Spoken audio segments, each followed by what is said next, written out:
हो मंडळी हो, हॉटस्पॉट इथंच आहे बर का. तर मग चला चॅनलला सबस्क्राईब करा आणि घंटी नक्की वाजवा. तेची संत ज्यांचा हेत विठ्ठले नेणती काही ताना तोना श्री विठ्ठला वाचूने. संत कोण असतात तर संत तेच असतात ज्यांना विठ्ठलाशिवाय दुसरं काहीच सुचत नाही. मग आपण कुणाला संत म्हणतो सांगू का तुम्हाला एका दृष्टांताद्वारे. एकदा काय होतं, एका गावामध्ये एक दाम्पत्य राहत असतं. छान संसार चाललेला असतो. एकदा मुलबाळ होत नाही म्हणून नवरा त्या बायकोचा छळ करायला सुरुवात करतो. नाना प्रकारे शिव्या देणं, तिला जाच करणं, फार कंटाळा येतो बायकोला. पण सतत ऐकून घ्या. आजकाल कोणी रिकामं नाही, महिला मंडळ तेवढं सहन करू शकत नाही. मग महिला ती सारखी तिची बायको असते, ती काय म्हणते, सारखे मला त्रास देतात, बघा आता घर सोडूनच जाते की नाही. तो म्हणतो, तू काय मला सांगते, तू काय धमकी देते, मीच जातो घर सोडून. आता दोघांची झटपट लागते. मग आता ही जाते की ते जातो, ही जाते की तो जातो, दोघंही वाट बघतात, जात कोणीच नाही. एकदा काय होतं, खूपच भांडणाचा आटोकाट होतो आणि शेवटी नवरा म्हणतो, आज मी घर सोडून जाणार. आणि घर सोडून जायचं ठरल्यावर नवरा या दिशेनं निघतो. आता घर सोडलंय, बायकोला तर सांगितलंय परत तुला तोंड दाखवणार नाही, तुझ्या घराला येणार नाही. पण निघाल्यानंतर थोड्याच वेळात कळकळ ऊन पडलेलं असतं, जसं आज पडलं होतं. आणि त्या उन्हानं त्याला प्रचंड भूक लागते. आता भूक लागल्यावर करायचं काय, खिशात तर 1 रुपया नाही, सगळं घरी सोडून आलो रागारागात. मग त्यालाच रस्त्यावरती समोर एक भगवे वस्त्र परिधान केलेला एक माणूस दिसतो. तो माणूस फक्त उभा असतो, ओम ग्लीम क्लीम क्लीम, ओम ग्लीम क्लीम क्लीम. त्याचा ते जादूटोणा चालू असतो. येणारी रस्त्यावरची गर्दी तो पाहतो, म्हणतो, अरे ही तर सोपी आयडिया आहे जगायची. मग चल आपणही एक भगवे वस्त्र घेतो, मस्तपैकी दाढी लावतो, मिशी लावतो. म्हणतो हा माणूस ह्या गावात आहे ना, आपण त्या गावात जाऊ. तिथून जे तिकडे दुसऱ्या गावामध्ये तो नवरा जातो, त्या साधूचा वेश घेऊन जातो, भगवे वस्त्र परिधान करतो आणि गावामध्ये एका माणसाला म्हणतो, मी तुला 500 रुपये लाच देतो, फक्त काय कर, गावामध्ये सगळीकडे तू दवंडी पीठ की आपल्या गावामध्ये एक महान ऋषी तुल्य साधू आलेले आहेत, ज्यांचा खूप गुण येतो. ज्याला कोणता आजार असेल, ज्याला मुलबाळ नसेल, ज्याचे लग्न जमत नसतील म्हटलं की तरुण मंडळींची हे तिथे झुंड पडते. बाबाच्या पुढे हे क्षणार्धात गर्दी होती. बाबा सगळ्यांचे भविष्य सांगतात. 1 दिवस जातो, 2 दिवस जातो, बाबा त्याच गावात वास्तव्याला राहतात. आणि बाबा म्हटलं की त्यांची काही कमी ठेप असते का? त्यांचं जेवण, त्यांच्या पंचपक्वान्न, त्यांना वेगवेगळे पदार्थ, ज्याच्या घरात जे फळ येत असतील ते त्या बाबांच्या सेवेत. मग एकदा काय होतं, त्या बाबांच्या सेवेमध्ये सगळी मंडळी येत असताना ह्या गावातली बाई तिच्या मामीच्या घरी पावली म्हणून त्या गावात जाते. कोणत्या गावात?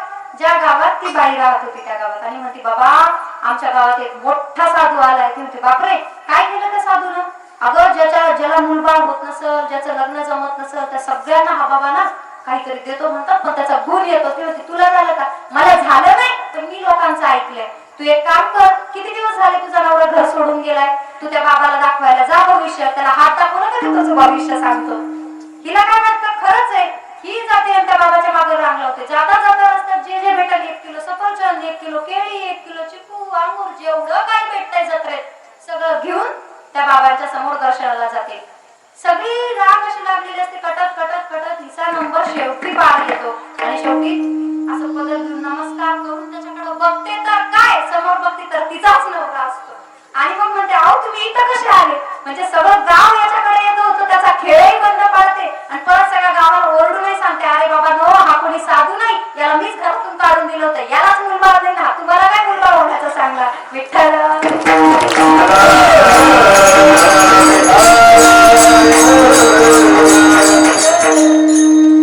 आता इथं फसलं कोण? ना बायको फसली, ना नवरा फसला, इथं फसला तो आपला समाज. आपण या लोकांच्या मागे पळत जातो, त्याची कोणतीही पारख न करता. साधी गोष्ट आहे. निवृत्ती ज्ञानदेव, सोपान मुक्ताबाई, एकनाथ नामदेव, तुकाराम, पुढे निळोबारायांपर्यंत ही परंपरा आली. निवृत्तीनाथांची गादी ही नाथ संप्रदायाची असल्यामुळे, गोरक्षनाथ, गैनीनाथ ही गुरुस्थानी असल्यामुळे भगवे वस्त्र निवृत्तीदादाने परिधान केले आहे, चरित्रात उल्लेख आहे. पण पुढची जी संत मंडळी आहे, संत तुकोबाराय, संत निळोबाराय, यांनी कधी भगवे वस्त्र परिधान केलेले तुम्ही पाहिले का? कधीच तुकोबारायने असा वेश केला नाही, कारण त्यांच्या अंतःकरणामध्ये फक्त भगवंताचा वास होता. त्यांना बाहेर या कपड्यांची काहीच गरज नव्हती. एक भगवद्गीतेच्या 2ऱ्या अध्यायातल्या एका श्लोकामध्ये सांगितलं पण आहे, संगात संजायते कामात, कामात क्रोधो बीजायते, क्रोधात भवति सम्मोह, सम्मोहात् स्मृती विभ्रम, स्मृतिभ्रंशात् बुद्धिनाशो, बुद्धिनाशात् प्रणश्यति. जर आपल्या अंतःकरणामध्ये जर वाईट संगतीनं काम आला तर अंतःकरणामध्ये वास केला तर राग यायला लागतो. ज्याच्या अंतःकरणामध्ये रागाला क्रोधोबीज आहे ते क्रोधात भवती समोह. जो माणूस रागात असेल तो म्हणतो मला आत्ता पाहिजे म्हणजे पाहिजे. म्हणजे काय होतं तर समूहाकडे तो माणूस प्रवाहित होतो, म्हणजे मोह होऊ लागतो. क्रोधात भवती समूह, समूहात स्मृती विभ्रम. आणि एकदा मोहाच्या मागे माणूस लागला की हळूहळू त्याला विसर पडायला लागतो आणि स्मृती भ्रंशात बुद्धिनाश. जेव्हा आपल्याला विसर पडतो, आपण अनेक म्हाताऱ्या माणसांकडे बघितलं तर आपण म्हणतो की अरे बाबा ही तरुणपणी एवढीच आपली होती, नामस्मरण करायची म्हातारी, आता का अशी बडबडते बाबा. त्यांचा दोष नसतो तर तो अतिमोहाचा, रागाचा, कामाचा दोष असतो. आणि म्हणून त्यांच्या अंतःकरणामध्ये तो विसरण्याचा त्रास रुजू होतो. आणि एकदा बुद्धी नाशात, एकदा बुद्धी गेली, अज्ञान आडवं आलं की प्रणश्यती, मग हळूहळू आपल्या देहाचा उत्तरार्धाकडे वाटचाल होऊ लागते. आणि म्हणून आपल्याला काय करायचंय तर कामावरती सर्वात पहिले विजय मिळवायचा आहे. अभंगाचं पहिलं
देवाचं चिंतन करत असतो. मग अंतःकरणामध्ये काय केल्यानंतर आपल्याला हे साधुत्व प्राप्त होईल तर मुक्ताबाई ज्या वेळेला ज्ञानोबांना समजावून सांगतात, उपदेश करतात, त्यावेळेला म्हणतात की ज्ञानादादा, अरे जग कसं जरी असलं ना तरी आपण आपल्या अंतःकरणामध्ये राम नाम याचं जतन केलं पाहिजे. जोपर्यंत आपल्या अंतःकरणाची शुद्धता होणार नाही तोपर्यंत आपल्याला कशाचीही प्राप्ती होणार नाही. मग अंतःकरण कसं निर्माण होईल तुकोबाराय सांगतात, मन करा रे प्रसन्न सर्व सिद्धीचे कारण.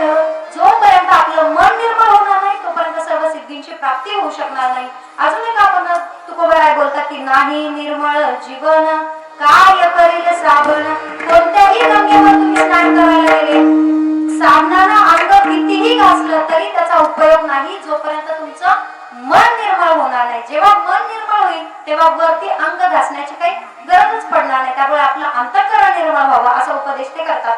मग अंतःकरण निर्मळ होण्यासाठी आपल्याला काय करावं लागेल, नामस्मरण करावं लागेल. का करायचंय नामस्मरण? आपण आयुष्याचा हिशोब बघा ना, पूर्वीची माणसं 100 वर्ष जगत होती. आताची माणसं एखादा अर्ध सापडत 80-81 फारच जगलं तर आपण त्याचे मोठमोठे उत्सव करतो, कोणाची साखर तुलना करतो, कोणाचे अभिष्ट चिंतन सोहळे करतो. पण आता जी आजची पिढी आहे त्या पिढीने फक्त 50चीच आशा करावी. आता काय इथून पुढे फार आयुष्य मिळणार नाही. कोरोनाच्या काळामध्ये आपल्याला चांगली प्रचिती आहे, अगदी कमी वयाचे लोक खचले आणि गेले. त्यामुळे आता इथून पुढच्या आयुष्याचा काही भरोसा नाही. हे आयुष्य खूप छोटं आहे. एका हिंदी भजनामध्ये फार सुंदर या आयुष्याचं वर्णन आलंय. काय वर्णन आलंय, पल भर की जिंदगानी एक दिन सबको जाना, पल भर की जिंदगानी एक दिन सबको जाना, बरसों क्यों सोचे पल का नहीं ठिकाना.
एका सुंदर हिंदी भजनाने ज्यातही या देहाचं महत्व सांगताना असं म्हटलेलं आहे, नर शरीर अनमोल प्राणी प्रभु कृपा से पाया है, नर शरीर अनमोल प्राणी प्रभु कृपा से पाया है,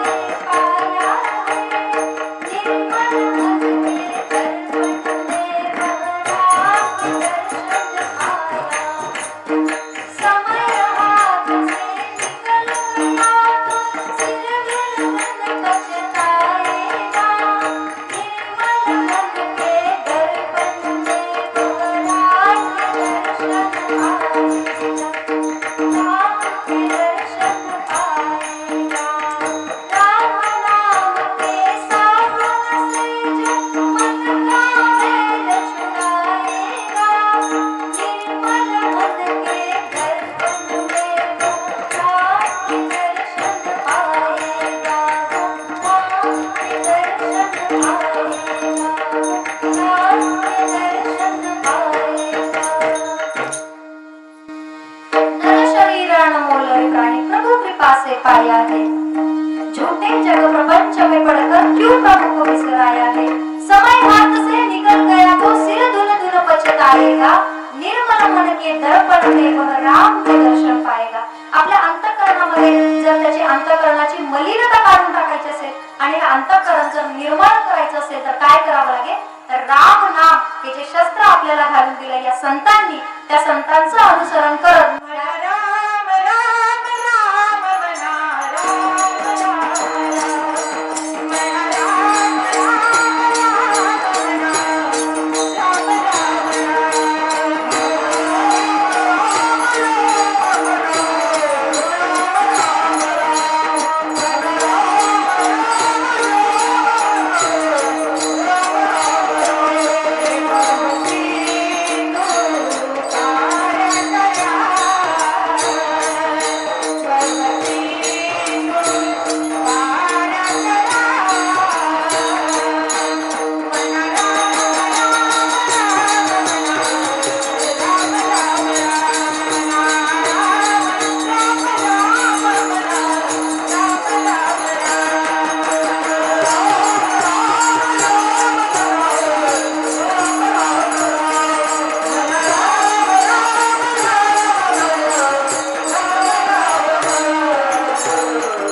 म्हणून अंतःकरणाची मलिनता निघून जाण्यासाठी काय म्हणायचंय, राम. आता एवढं मी सांगते, हे सांगतात, हे वाजून दाखवतात, हेही उभे सांगायला 7 दिवसांचे 7 कीर्तनांचं आयोजन आहे, गाथा पारायण आहे, ज्ञानेश्वरी पारायण आहे, पण आम्ही काही एवढं होऊ नये राम नाम घेणार नाही, अशी आपली फसगत आहे. काय जिकडे जायचं नाही तिकडे हे शरीर खेचत जातं आणि जिकडे जा म्हटलं तिकडे जात नाही. आता मी एवढं किती वेळेस सांगू तुम्हाला की तुम्ही ज्या वेळेला विठ्ठल विठ्ठल भजन आहे त्यावेळेला आपण टाळी वाजवावी, त्याला कीर्तन म्हणतात. हे जे म्हणत असतील त्यातलं जे काही तुटका मुटका आपल्याला येतं ते म्हणावं. जेव्हा आपल्यातले चांगले कीर्तन चांगले गायनाचार्य असतील त्यांनी जोरानं म्हणावं. इथे घरी नाही परमार्थ झाला तर चालेल, पण इथे आलो इथे तरी परमार्थ करा. आता एवढं सांगितल्यानंतर सुद्धा हे काही फार मला नाही बोलणार, पण बाहेर गेला काय म्हणणार, फार सांगत होते की पोरगी घ्या राम घ्या राम, मी नाही घेतलं. तुम्ही नाही घेतलं तर तुमचं नुकसान, घेतलं तर फायदा. त्यामुळे आपल्या फायद्यासाठी का होईना आपण राम नाम घेतलं पाहिजे. या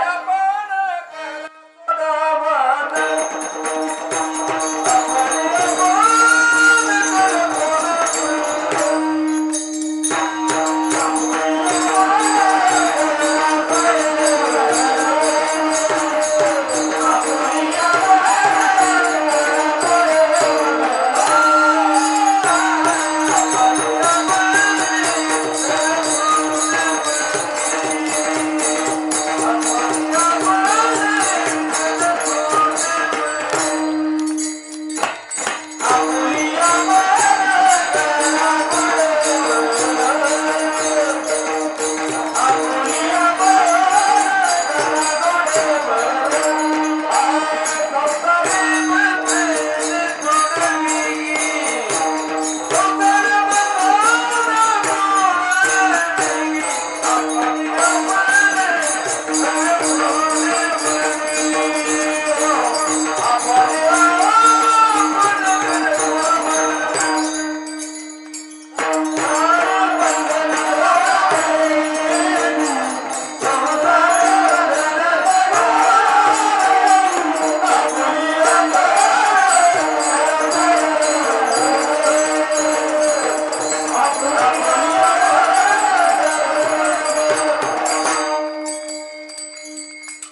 झाले, संत लोक थकून गेले असतील.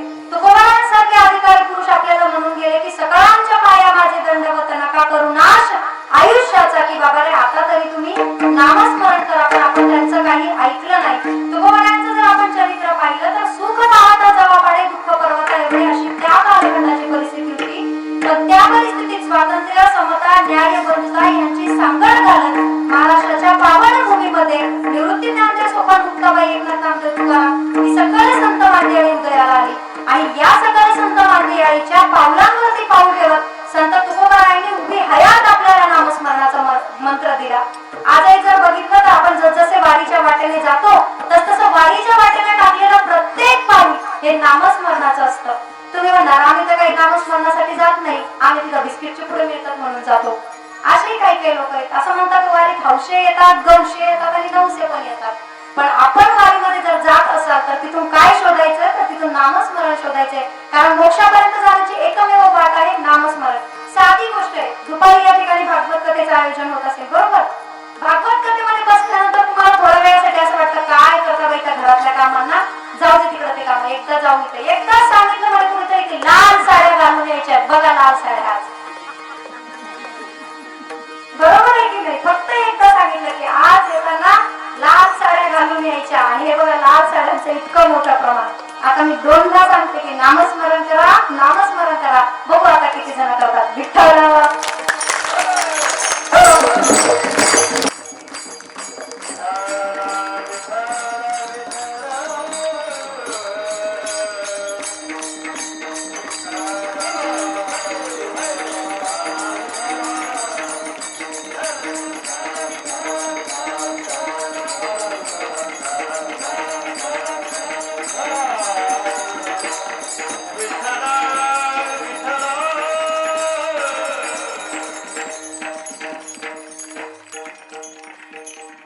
ज्ञानाला जर प्रगती केली नसती आणि साऊंड सिस्टीम हे सगळे शोध जर लागले नसते, आम्ही विठ्ठल म्हणून आमचा जीव गेला असता. पण तुम्ही काही विठ्ठल म्हटले नसते. विठ्ठल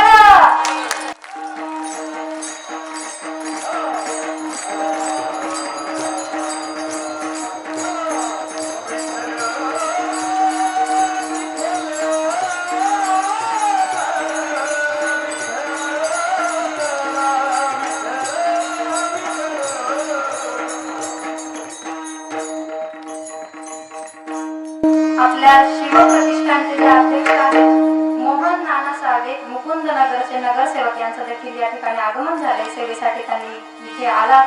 त्यांचं मी सगळ्यांच्या वतीनं आणि माझा वैयक्तिक ऋण व्यक्त करते की त्यांनी उपस्थिती दर्शवली. तर आपण या ठिकाणी चिंतन करत होतो की आपल्याला नामस्मरण करायचंय. मग आपल्याला कोणाच्या संगतीत जायचंय, तर संतांच्या संगती. संतांची संगती मनोमार्गगती आकळावा श्रीपती येणे पण ते. पण आमचा हरिपाठ कसा आहे? संतांची संगती मनोमार्गगती आकळावा श्रीपती असा आमचा हरिपाठ आहे. आता एवढ्या स्पीडनं आम्ही हरिपाठ घेतला, त्याच्यातले काही काही अर्धे तर जोपर्यंत आदिनाथ गुरु येत नाही तोपर्यंत इकडं पहा तिकडं पहा. जोपर्यंत आदिनाथ गुरु येत नाही, जेव्हा आदिनाथ गुरु सुरू झाला लगेच मग सुरू होतात. का? तर त्याच्यामध्ये आनंद मिळतो. तुम्ही जर वरातीत नाही तर डीजे मध्ये नाचलात तर समाज नाव ठेवेल. पण हा एकमेव धर्म मंडप आहे जिथे तुम्ही नाचलात तर समाज तुमचं कौतुक करेल. त्याला म्हणायचं सत्ता आणि त्याला म्हणायचं हिंदू धर्म.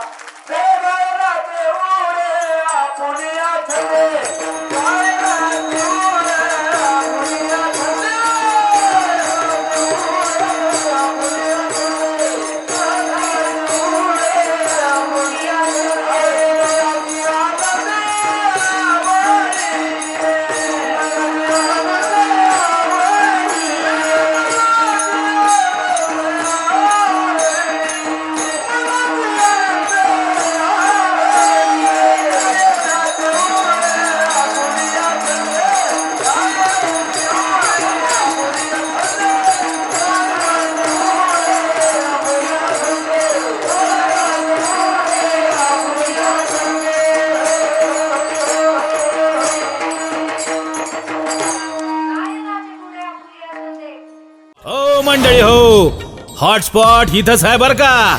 तर मग चला चॅनलला सबस्क्राईब करा आणि घंटी नक्की वाजवा.